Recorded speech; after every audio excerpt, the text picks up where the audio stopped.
everyone, this is Kirusho here, and I just checked YouTube, and it still says that it's on the first hour of the video. So by the time I get done editing this and getting it done, I might already hit the 2 hours. Now, if you guys are curious as to what I was doing, I was cleaning my room and taking out some trash, and it was pretty good. I actually feel like this place is a lot cleaner now. Now then, let's cut to the time before everyone gets into UA. Invisible Girl actually scores higher, along with Deku scoring a record-breaking amount of points in the entrance exam. Now, Deku is actually, Deku and Toru are actually back at the facility gym. That is where they are at. And they have been told by Miss Maniku that they did good on the exams, but they did kind of miss or were late to a meeting for people with quirks.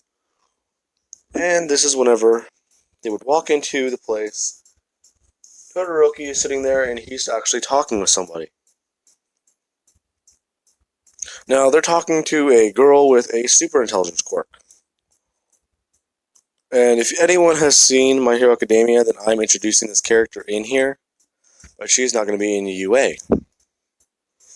She would then say that her quirk basically gives her super intelligence depending on what kind of tea she drinks, and it is very, very hard with the way it is.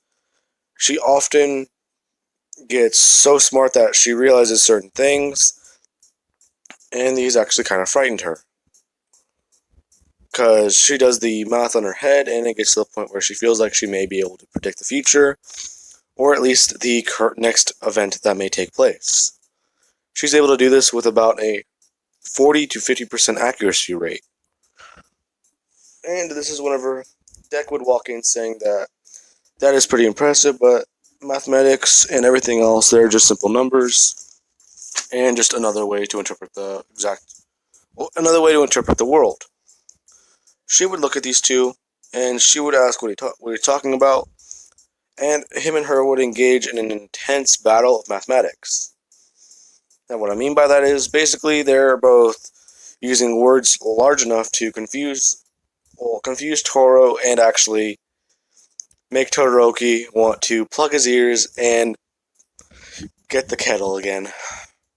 Now then, I'm sorry. Come on, a quirk that relies on tea and a kettle being the way he was burned. I had to do that. I really needed to. Now, ironically, this is whenever she would ask Deku who he is and what his quirks are. And this is whenever Deku would actually just say that, well, let's say that they were talking on a monitor and it was only the voice recording or the voice that was picking it up. Deku would appear on screen, and he is saying that he is a Zuko Midoriya and he is a quirklet. She would be surprised, saying that, okay, but why is he upside down? And he would say that he is doing training. He would then put the camera back down onto the thing, as he would see that Deku has his legs strapped to a bar, as Toru is asking him if he's sure about this. He would then say that, yes, it's perfectly fine, and she would start punching him in the chest with her version of full Callion. Now, he does this to actually help train his regeneration quirk, because he feels like it could be better. And with one of his quirks being that they basically surge his body with adrenaline, he just doesn't really feel it. So she's actually punching him in the face, and she's holding back quite a bit. But it still somewhat hurts Deku, because you can see the bruising and the marks it's leaving. and Deku's still carrying on his conversation. She's then asking what exactly is going on, and he would say that they are training, and not to worry because he has two of his quirks work onto where he cannot feel it and he will regenerate. She would say that that is quite impressive, but also kind of freaky, because he is actually, his regeneration is, let's say it's like, if he were to have his nose blown off, it could regenerate in like a solid 2 to 3 minutes, or 4 to 5 minutes, but now then his regeneration is being boosted.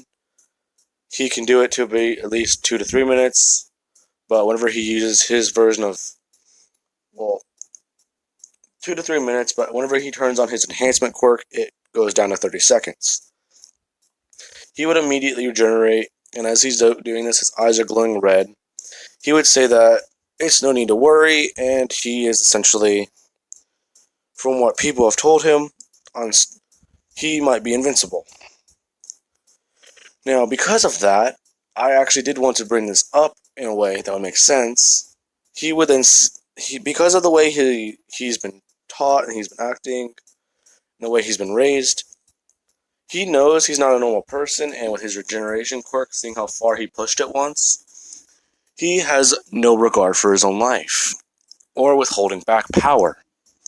Which basically means that since the body can only use 80% of its natural power without hurting itself, Deku doesn't have those safeguards because of his regeneration. His mind just tells him that it doesn't matter, you'll just grow it back, or it will just go away in a couple seconds. Now then, after that, let's cut to a week of Deku doing all this intense training, and I wanted to put this in here in the last part, but I forgot to, because of how much I had to edit those together and how long I actually made that video. Let's say that they were doing this for the last 10 months, and Deku actually had a crash test course set up for him to actually use, which consisted of knives, booby traps, and some very, very intense forms of dying, like flamethrowers, things that literally pour dry ice on you, anything, like pulling out all the stops. Now then, because of that, Deku, he would have more scars than this picture. And he actually does have, he has the scars on his chest, his arms, but they're somewhat faded away, so they just look very, very, they look a bit darker than his skin tone. Now then, in UA, Deku would walk through the door, everyone would immediately be staring at him, and he would just sit down over at his desk. Along with the fact that they're staring at Hakakure because they can see her face, but they can also see through her, which kind of freaks people out a bit, because she kind of looks like a ghost. They would ask what her quirk is, and she would say that her quirk is Ghost, along with an enhancement. And then they would look at Deku, asking what are his quirks. Deku would say that,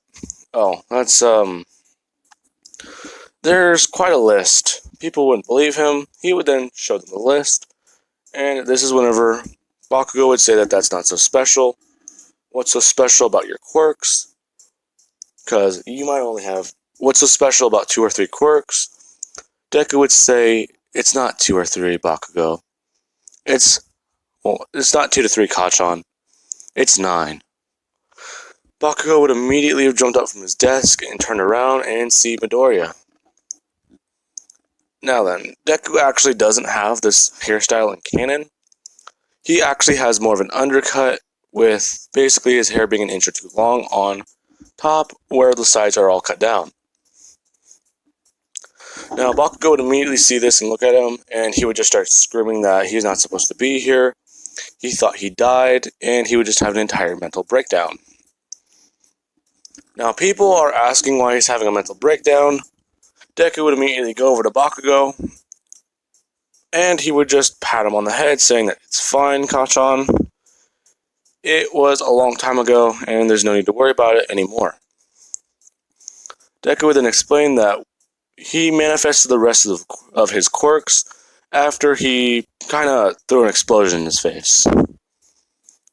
People are confused what he means by this, and then he would immediately just cut off one of his fingers, or rip off one of his fingers with telekinesis, saying that he can grow back any part of his body. He can even, doctors presume that he may even be able to come back from the brink of death. Basically, if his heart or his brain are still pumping blood throughout his body, he can possibly regenerate. Now then, Aizawa would interrupt them, saying that that's pretty interesting, but they don't have time for it. This is going to be the exam, and one of you are going to be expelled. Now, because of this... Oh crap, I need to go through the list. Okay. Now, Deku would then see that there's Mineta, and he'd be obviously disgusted seeing someone like Mineta, just as everyone is. And this is whenever he would also see that Kendo is in Class 1A. She's taking Ayama's place, because I don't like Ayama. Everyone knows this probably at this point. He is one of my least favorite characters, if not even at all a favorite. He disgusted me. Now then, this is when Kenjo would actually somewhat try and talk to Deku and ask him a question about his quirk, and Deku would immediately just say that it's quite simple. He calls his quirk Powerhouse. They would ask what he means by Powerhouse, and he would just say that that's what he calls all of them put together. It's quite simple, and it's quite effective. It's an accurate term, because he has two quirks that are very rare. People would ask to see them, and he would immediately just disappear in a flash of light, and everyone's confused, as he would then just tap someone on the shoulder saying that he's right here. They would then turn around and see that his eyes are glowing red as he is producing black and red electricity throughout his body, saying that he also has an enhancement quirk. Now, Aizawa would think that he's the one who inherited One For All, so he would think that All Might is a dipshit or a dumbass for giving a quirklet the power of One For All, because that would probably make him unstoppable. Now, this is whenever Aizawa would then tell them that they need to go outside, because they are going to be doing a quirk assessment test. And Deku is going to be in it, because just because he is powerful, he does not mean that he has cemented a spot in the 1A. Now, after that, this is whenever everyone's in the locker rooms, and they would all be staring at Deku, saying that essentially he has this form of body with all the scars and all the bruises, and he even has a couple slash marks. Well, not slash marks, but he has like what looks like to be bullet holes in his back, and people are asking about this. He would just say that he trains every single one of his quirks. If not, he tries training them all at once, but it's very, very hard to do. Now, he would then go off saying that one thing he does for training is he has a specialized gun made that will shoot metal poles at him. People would ask what he means, and he would say that he either has to block them or he just gets hit by them. Now, hearing that would kind of set people off, saying that that's pretty dangerous. Deku would just say he doesn't care. He's going to be a hero. Now, because of this, after they all go outside, Deku would be given the ball, saying that he got 10 times All Might's record, and even put a giant cinder block where the entrance was. So he'll be going first. People are then asking some of the other people who are in the area the area or the city they were all in, saying that that guy really did that. People are saying yes, he did it all within 1 minute. They are then freaked out, and Deku would immediately just throw the ball as Aizawa tries turning off his quirk. As soon as Deku lets go of the ball, it would immediately go flying, and Deku would just send it further and further with his telekinesis, essentially giving it an extra boost. Now, this ball would actually go over 3,572 meters. So essentially, 5 times more, or if not, somewhere more than in canon. Now then, after that, Aizawa is looking at Midoriya as Midoriya then looks at his arm, seeing that it's tingling quite a bit, as he essentially has broken his knuckles. He would then immediately just start popping his hands back into place for them to regenerate properly, and people are staring at him, and that is whenever Aizawa would then say that that's not possible, he didn't erase his quirk. Deku would say that he doesn't know much about quirklets, does he? All he knows is about the stories, and quirklets are more powerful than people with quirks because you cannot turn off our quirks. Not only are they essentially always on, but they're very strong. People are then looking at Midoriya saying that, so if he was ever to lose it or snap, he would be unstoppable, right? Deku would immediately teleport behind them, saying that that would be true, but he is no villain, and to have faith in him. And when he said this, he kind of gave off a creepy vibe, but he was smiling, so people would kind of be hesitant to approach him. Toru would then tell Deku that you might want to stop because you're kind of intimidating people again. People then look at her as she would then step up and throw the ball about, let's see, 5 to 6%. Bring that up after a week. Okay, uncomfortability would be about 10 to 15, or if not, since 10 to 15 would be uncomfortability because of how much it's boosting your power, and spreading a muscle would be about 25%. So she would throw it at 25%, and whenever she does that, she immediately goes to grab her arm because it will not stop cramping up, and she would then get probably 700 to 800 meters because of how much better her control over One For All is. Because essentially, it's not just blasting it in one direction all at once, it's smoothing out the process so the ball can actually have more proper spins. Now then, after that, this is whenever people are looking at her and they would say that, so they both have enhancement quirks, right? Deku would say yes, and then he would place first in nearly every other obstacle. The long jump, he just floats over it. The grip test, he just breaks the machine. The 50-meter dash, he just immediately teleports over there in a flash. You name it, he wins first. Now then, that is whenever Deku would then say that this was pretty simple, but he could do all these without using his quirk. Ida would want to call him out on that, but he knows that you don't need a quirk. Well, it doesn't matter about the quirks. Bakugo would then say that he challenges him to a 50-meter dash without using his stupid quirks. Deku would agree, and he would immediately blitz Bakugo in speed.